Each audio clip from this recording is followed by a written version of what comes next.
Yeah, golf has changed in a major way today, guys, as everyone's aware. And the 2026 U.S. Open reveal wasn't a notice. It was a warning shot.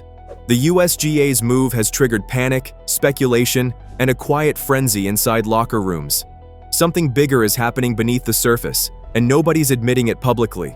And today, I'll uncover why this announcement hit the sport like a detonation. Logistics labyrinth. The U.S. Open always pretends to be a golf tournament, but everyone knows it's actually a logistical circus wrapped in a week of tee times. The 2026 edition turns that circus into a multi-stage production.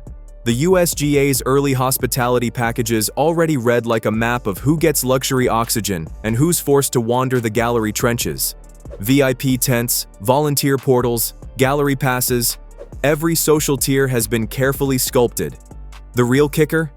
The event window stretches from June 15th all the way to June 21st, meaning the Hamptons will be held hostage by practice rounds, pro-ams, corporate brunches, and influencers rehearsing their golf girl summer content days before the first official swing. Will players be left out? Will tournaments be left out? What happens to Hilton Head? What happens to the John Deere? What happens to a tournament in Belgium? If that's the way they go, I only think it makes sense if they create a massive one tour that plays every week for 40 or 50 weeks. Southampton, a place already allergic to summer crowds, is bracing for impact. Locals are whispering the phrase traffic apocalypse with the same tone meteorologists use for hurricanes. Rental prices are expected to skyrocket, and short-term housing might mutate into a gladiatorial contest between caddies, fans, broadcasters, and random Wall Street people who don't even watch golf but heard it's the place to be that week.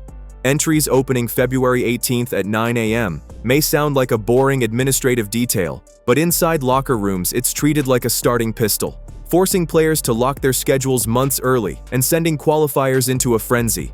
But the real insiders, the producers, directors, and technical crews, are already murmuring about Shinnecock's posted 7,434-yard setup. That number forces a total rethink of how tee boxes will be used and how cameras will track balls in high winds.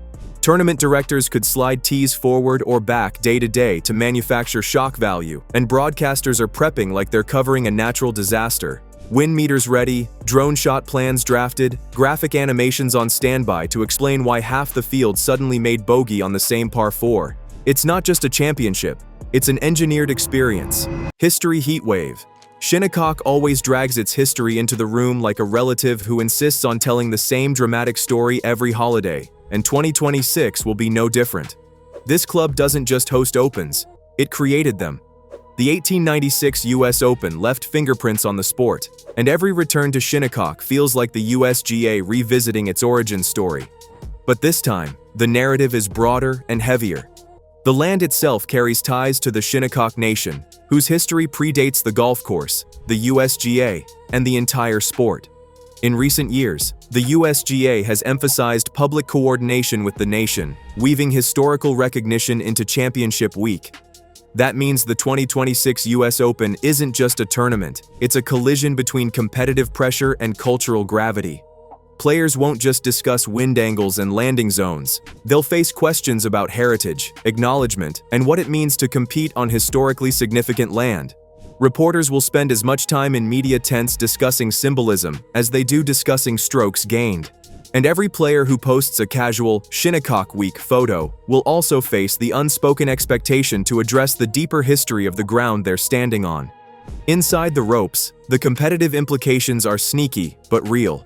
The USGA's entry rules and exemption structure could create a surprising field. Smart planning journeymen might slip through qualifiers while big names sweat their prep. Regional qualifying is expected to be a bloodbath, while final qualifying could become a mini-drama of its own. Off the course, things get even more delicate. Sponsors want premium experiences, local communities want respect and recognition, broadcasters want inspiring packages, social media wants viral hot takes. If even one storyline misfires, the championship could be remembered as much for PR tremors as for golf shots. Contract crossfire.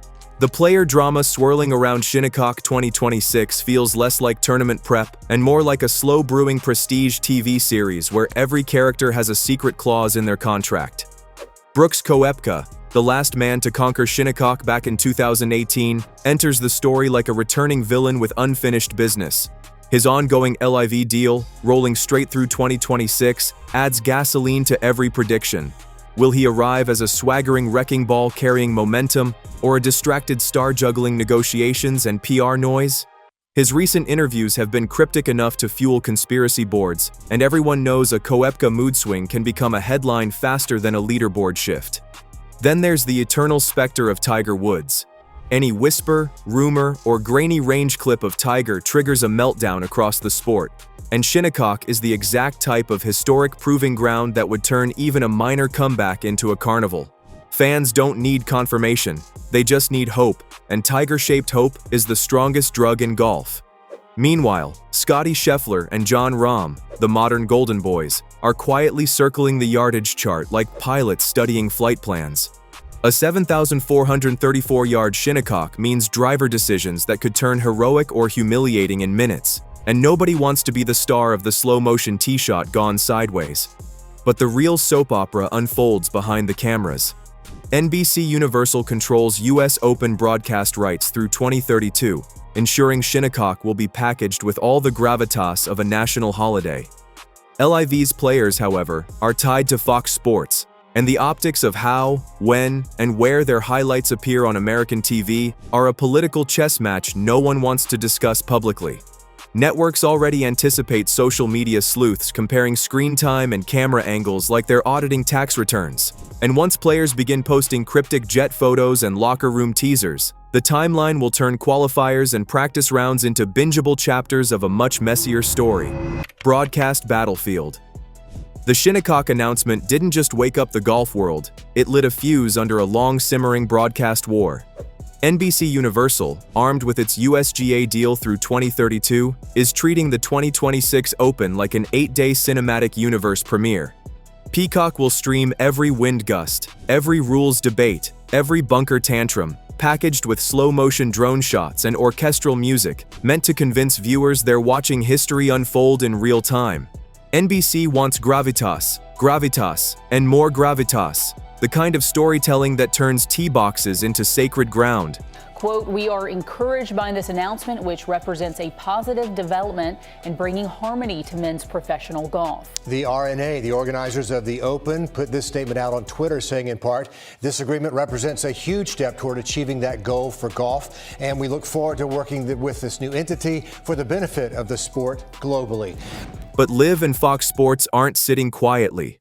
With their roster of high-profile players and a presentation style that leans into personality, color, and spectacle, Fox is poised to counter-program the traditional seriousness of NBC's coverage.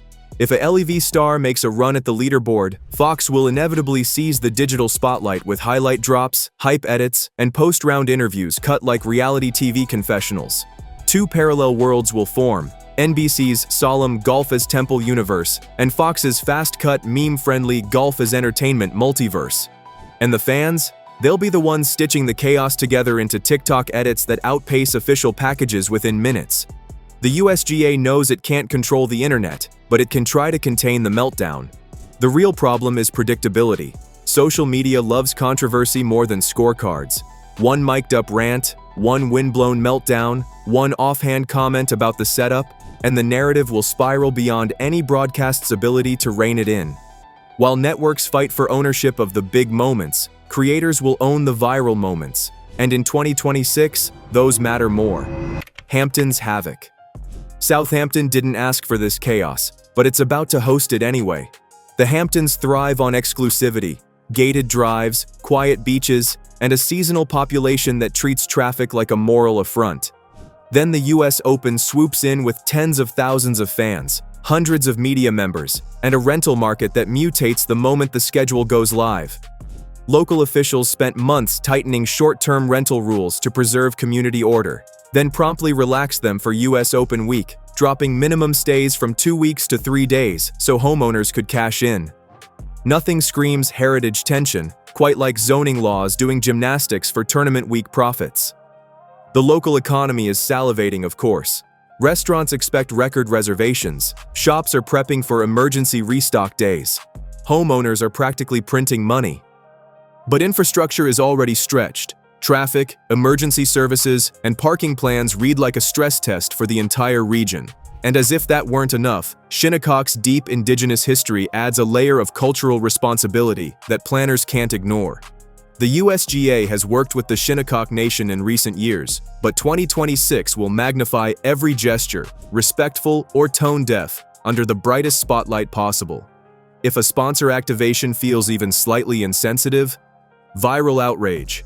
If a ceremonial moment lands beautifully, global praise. If either side of the debate gets loud, welcome to the US Open in the age of public opinion. The Hamptons will feel the economic boom, the cultural pressures, and the logistical strain all at once. It's a gift, a burden, a spectacle, and exactly the kind of powder keg that makes this US Open feel less like a tournament and more like a collision between sport, history, and high-season tourism.